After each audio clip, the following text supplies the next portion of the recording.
Welcome to Chillin' 101. We hope this video helps. You start by powering on the Xbox Series X and signing into your primary profile.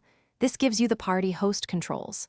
Next, confirm your controller is paired and any headset or TV audio is connected, because audio routing matters for party chat. Once done, check your network NAT is open and that friends you want are in your friends list. This avoids join failures. Now open the guide with the Xbox button to begin creating a party. You press the Xbox button to open the guide, then choose Parties and Chats and start a party. That immediately creates a lobby for voice and invites. Next, configure privacy. Choose Open for quick joins, Friends to limit access, or Invite only for control, because privacy controls affect who hears and joins.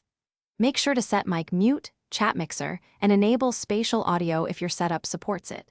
This balances game and chat audio for everyone. You invite friends from the guide by selecting their gamer tags and sending party invites. If someone can't join, ask them to accept or send a request. Once people join, test audio with one member, have them speak, then adjust individual volumes or mute noisy participants because per-user volume fixes balance issues. Finally, lock the party if needed and start your session.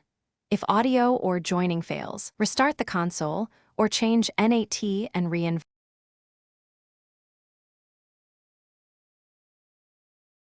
Thanks for watching. Consider subscribing if we helped you.